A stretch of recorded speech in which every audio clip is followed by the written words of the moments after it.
Welcome to our channel. భూమిని ప్రాణాలతో కాపాడుకోవటం కోసం గగన్ ఒక యుద్ధం లాంటి యజ్ఞాన్ని ప్రారంభిస్తాడు కదా. అక్కడ ఉన్న స్వాముల వారు కఠోర దీక్షతో పాటు మరో పరిహారం కూడా చెప్పటంతో గగన్ భూమి ప్రాణాలని కాపాడుకోవటం కోసం ఎంతటి పనైనా చేస్తాను అని చెప్పటంతో ఇక వెంటనే అక్కడ ఉన్న స్వాముల వారు ఆ పరిహారాన్ని అయితే చెప్పేస్తారు. ఒక్కసారిగా పక్కనే ఉన్న శారద గగన్ అంతా కూడా షాక్ అయిపోతారు.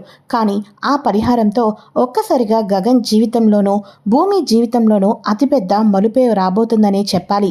మరి ఇంతకీ ఆ పరిహారం ఏంటి? గగన్ శరత్ చంద్రకి అల్లుడు కానున్నాడా తెలుసుకోవాలి అనుకుంటే ఫ్రెండ్స్, ఈ వీడియోని ఎక్కడా స్కిప్ చేయకుండా చివరి దాకా చూసేయండి. అంతేకాకుండా మరింత లేటెస్ట్ ఇన్ఫర్మేషన్ కోసం తప్పకుండా ఛానల్ని సబ్స్క్రైబ్ చేసుకోండి. ఇక శారద తలపెడుతున్న ఈ కఠోర దీక్షను ఆపాలి అని చెప్పేసి అదే గుడిలో ఉన్న అపూర్వ కావాలని కొబ్బరికాయతో కొట్టి శారదను పడిపోయేటట్టు చేస్తుంది కదా. అయినప్పటికీ కూడా కట్టుకొనైనా సరే భూమి ప్రాణాలు నిలబెట్టుకోవడం కోసం ఆ యజ్ఞాన్ని ముందుకు తీసుకొని వెళ్తాను అని ఆ దీక్షను తాను ప్రారంభిస్తానని చెప్తూ ఉండటంతో అదే సమయంలో అక్కడికి వచ్చిన గగన్ హాస్పిటల్కి వెళ్దామని చెప్తున్నప్పటికీ కూడా ముందు భూమి ప్రాణాలను కాపాడుకోవాలిరా గగన్ అని చెప్పేసి శారద చెప్తూ ఉంటుంది. ఇక అక్కడ ఉన్న పంతులు గారు ఆ మృత్యుంజయుడు ఆ పరమశివుణ్ణి వేడుకుంటే తప్పకుండా మీరు ఎంతగానో కోరుకుంటున్న ఆ భూమి అనే అమ్మాయి మీ కూతురో మీ కోడలో నాకు తెలీదు, ఆ అమ్మాయి ప్రాణాలు తప్పకుండా ఇక మున్ముందుకు తప్పకుండా మామూలు స్థితికైతే వస్తుంది అని అక్కడ ఉన్న పంతులు గారు కూడా చెప్పడం జరుగుతుంది. ఇక వెంటనే ఆ దీక్షను నేను తలబెడతాను అని చెప్పేసి చెప్పంగానే ఆ దీక్షను చాలా కఠినంగా ప్రారంభించాలి. గుడిలో ఉన్న అమ్మవారి వస్త్రాన్ని ధరించాలి. ఆ అమ్మవారిని మనలో మనమే ఆవాహనం చేసుకోవాలి అని అనగానే మీరు చెప్పిన నియమాలను పాటిస్తూ నేను తప్పకుండా ఈ పూజను పరిపూర్ణంగా చేస్తాను, భూమి ప్రాణాలని కాపాడుకుంటాను అని చెప్పేసి చెప్తూ ఉంటారు. ఇక వెంటనే ఆ వస్త్రాలను తెచ్చుకుంటారు. ఆ వస్త్రాలను తెచ్చుకొని పూర్తిగా అమ్మవారిని తనలోనే ఆవాహించుకొని ఇంత పెద్ద బొట్టు పెట్టుకొని మన గగనైతే ఆ పూజను ప్రారంభిస్తూ ఉంటాడు. ఇది చూసిన అపూర్వ ఒక్కసారిగా షాక్ అయిపోతుంది. ఆ భూమి ఎలాగో ప్రాణాలతో ఫైట్ చేస్తుంది, మరి కాసేపట్లో చచ్చిందనే వార్త వస్తుంది అనుకున్నాను. ఇక్కడ ఈ గగన్గాడు ఒక్కడే మిగిలాడు, వీడి ప్రాణాలను కూడా తీసేస్తే పీడ పోతుంది అని అనుకున్నాను. ఇదేంటి పిన్ని వీడు ఇలా తయారయ్యాడు అని అనగానే ఏమోనే నాకు అది అర్థం కావటం లేదు. కొంపతీసి ఈ గగన్ ఆ భూమి ప్రాణాల్ని కాపాడేస్తాడేమో, నువ్వు అనుకున్నట్టుగా భూమి బ్రతికేస్తుంది, ఈ గగను బ్రతికేస్తాడేమోనే అని చెప్పేసి గోరింటాకు పిన్ని అంటూ ఉంటే, పిన్ని గుడిలో ఉండి ఏం మాట్లాడుతున్నావు పిన్ని, నువ్వు అలా ఎట్టి పరిస్థితుల్లోనూ జరగదు.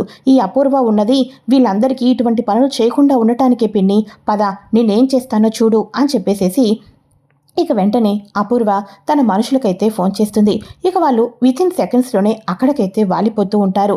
ఇక ఆ గుడిలో ఉన్న వారందరూ కూడా వీరి యొక్క సంకల్పం చాలా బాగుందని, ఒక ఆడపిల్ల ప్రాణాన్ని కాపాడుకోవటం కోసం తల్లి కొడుకులు ఇంత పగడ్బందీగా ఒక దీక్షను ప్రారంభించారని చెప్పేసి అందరూ కూడా ఎంతగానో వీళ్ళ సంకల్ప బలం గొప్పదయ్యి కోరిక నెరవేరాలని ప్రతి ఒక్కరూ మొక్కుకుంటూ ఉంటారు.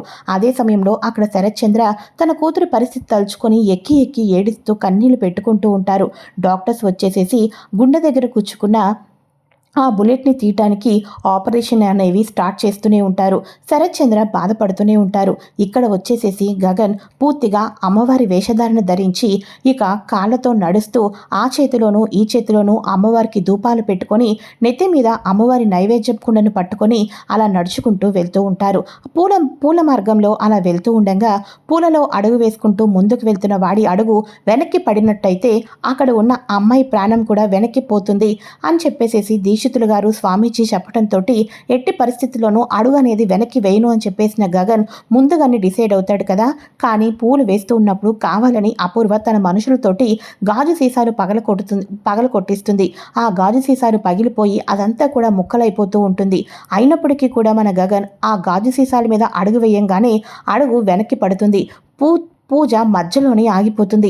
అక్కడ భూమి ప్రాణాలు కోల్పోతుంది. చూడు పిన్ని చూడు అని చెప్పేసి అపూర్వ హ్యాపీగా ఫీల్ అయిపోతూ ఉంటుంది.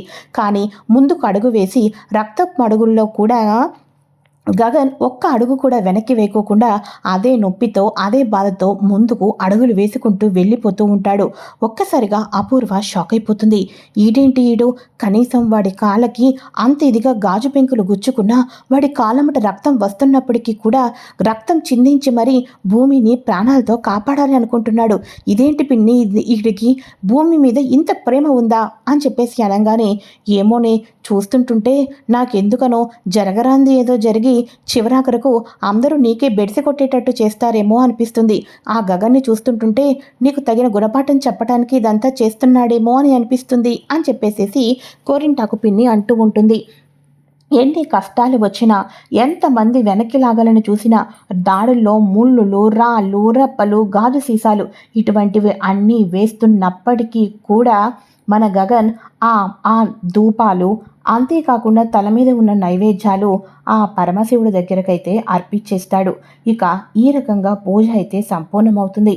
పంతులు గారు, ఇక్కడితో పూజ కంప్లీట్ అయినట్టేనా అని చెప్పేసి అనగానే, ఇక వెంటనే మీరు ఇందాకటి నుంచి భూమి ప్రాణాలు కాపాడాలి, భూమి ప్రాణాలు కాపాడాలి అని అంటున్నారు. ఆ తర్వాత మీ చెల్లెల్ని అడిగి నేను ఆ భూమి గురించి పూర్తిగా తెలుసుకున్నాను. ఇప్పుడు తను మృత్యువుతోటి పోరాడుతుంది. ఇప్పుడు మీరు తన కోసం రక్తాన్ని చిందించి మరీ ప్రాణాలని కాపాడారు.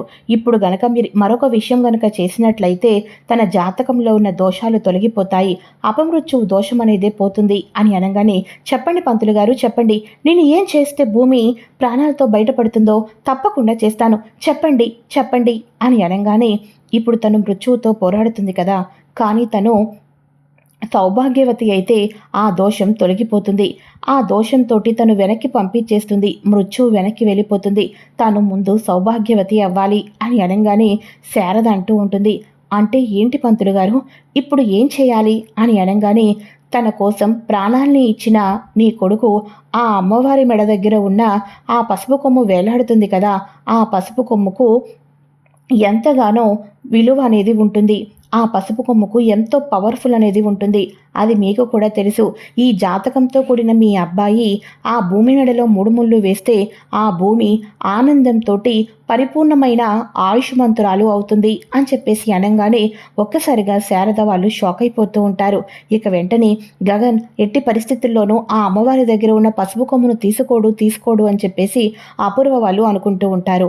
కానీ అయినప్పటికీ కూడా గగన్ ఆలోచిస్తూ, నా కారణం చేత ఒక నిండు ప్రాణం ఇక పరిపూర్ణ ఆయుష్మంతురాల్లాగా అవుతుంది, ఒకరి ప్రాణాలతో బయటపడతారు అంటే తప్పకుండా నేను చేస్తాను పంతులు గారు అని చెప్పేసి తన గెటప్ని మార్చుకొని ఆ అమ్మవారి పాదాల దగ్గర ఉన్న ఆ పసుపు కొమ్మను పట్టుకొని ఇక గగన్ అయితే తిన్నగా హాస్పిటల్కి అయితే వెళ్తాడు.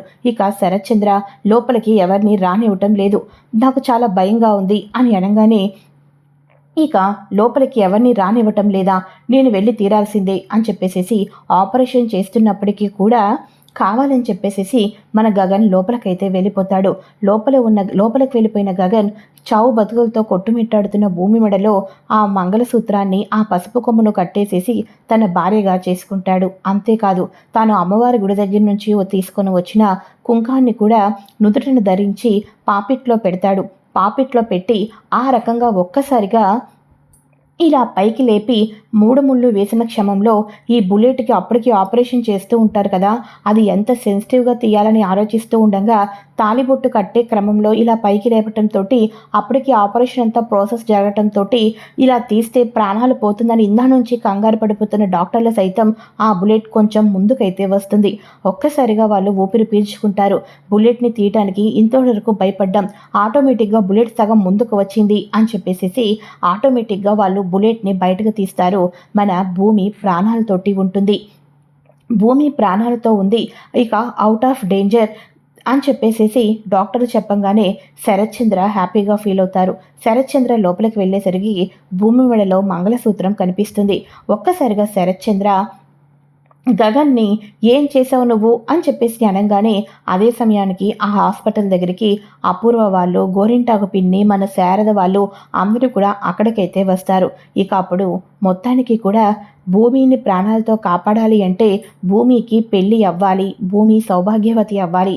ఎవరైతే భూమి కోసం రక్తాన్ని చిందించారో ఆ వ్యక్తి తాళిగట్టు కడితే తప్పకుండా భూమి కళ్ళు తెరుస్తుందని డాక్టర్లు చెప్పారు కాబట్టే తను తాళిబొట్టు కట్టానని చెప్పడంతో డాక్టర్స్ ఇంటికైతే తీసుకుని వెళ్తారు. ఇక డాక్టర్లు డిశ్చార్జ్ అయితే అని చెప్పేసి అంటారు.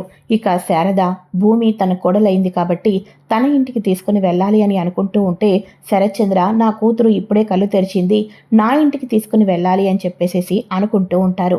మరి ఇంతకీ డిశ్చార్జ్ అయ్యి ప్రాణాలతో బయటపడిన భూమిని తిరిగి అత్తవారింట్లో అడుగు పెడుతుందా, పుట్టింట్లో అడుగు పెడుతుందా, రానున్న ఎపిసోడ్లో ఏం జరగబోతుంది తెలుసుకోవాలి అనుకుంటే తప్పకుండా ఛానల్ని సబ్స్క్రైబ్ చేసుకోండి friends. Thanks for watching. Bye.